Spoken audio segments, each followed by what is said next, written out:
अतिथि कोशी प्रदेशका मुख्यमन्त्रीज्यू माननीय मीना श्रेष्ठज्यू,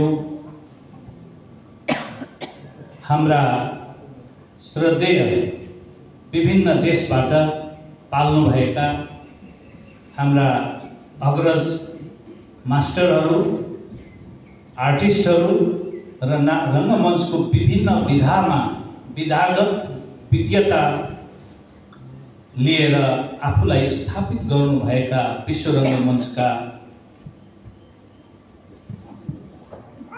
अग्र भागमा रहेका रङ्गकर्मी साथीहरू, मेरा अग्रजहरू, मेरा साथीहरू र भाइ बहिनीहरू, आज यो महोत्सवमा हामी तेस्रो दिनमा छौँ। यो महोत्सव यस्ता महोत्सव सधैँ केन्द्रीकृत हुन्थे। यो महोत्सव विकेन्द्रित भएको छ, राजधानी केन्द्रित हुन्थे। यो अहिले प्रदेशसम्म आइपुगेको छ। म यसको श्रेय म आदरणीय अग्रज श्रद्धेय गुरु र नाट्य सिद्धान्तकार अशेष मल्लज्यूलाई हार्दिक धन्यवाद व्यक्त गर्न चाहन्छु। सँगै यस कार्यक्रमलाई प्रेसिडेन्ट पिपुल्स थिएटर का अध्यक्ष, श्रद्धेय अध्यक्ष, उहाँप्रति हृदयदेखि हार्दिक आभार प्रकट गर्दछु। यो उमेर, यो समय, यो वातावरण, प्रतिकूलता, बाटो, दूरी, यो सबै कुराहरूलाई हामीले विचार गर्दा उहाँले जुन समर्पण दिनुभएको छ रङ्गमञ्चमा, यो उदाहरणीय छ, वन्दनीय छ। म उहाँलाई हृदयदेखि हार्दिक नमन गर्न चाहन्छु। यसै गरी 86 वर्ष पुग्नुभएका रसिद साहब, उहाँको हामीले नाटक हेऱ्यौँ। मैले चाहिँ 82लाई ठिक्क उल्टो बनाएर नाटक हेरेँ। त्यो 82लाई उल्टो बनाउँदा 82 become 28. So he is 28 years old yesterday when he is hero in this stage. उहाँ हिजो हिरो हुनुहुन्थ्यो यो स्टेजमा। उहाँलाई म सम्मान गर्न चाहन्छु। माई सिस्टर्स, अग्रज रङ्गकर्मीहरू, उहाँहरूलाई म अभिनन्दन गर्न चाहन्छु।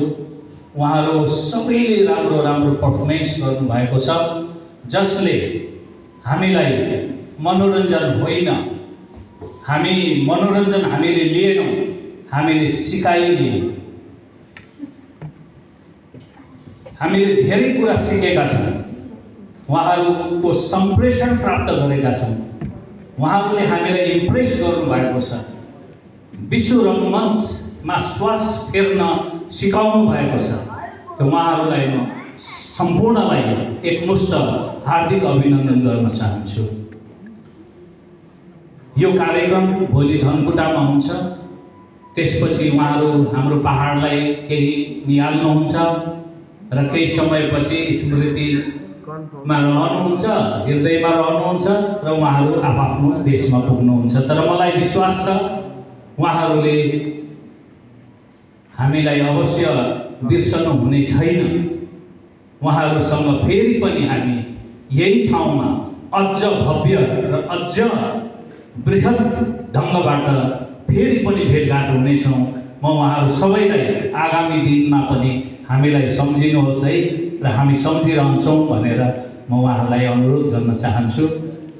र विशेष धन्यवाद चाहिँ हाम्रा दर्शकहरू अनि हाम्रो यो कार्यक्रम आयोजनाका निम्ति प्रत्यक्ष अप्रत्यक्ष रूपमा सहयोग गर्नुभएका हाम्रा आदरणीय मित्रहरू, राजुजी, सङ्गीत साधना महाविद्यालयका अभियानकर्मी, जसलाई हामी देशव्यापी रूपमा एउटा उदाहरणको रूपमा लिन्छौँ।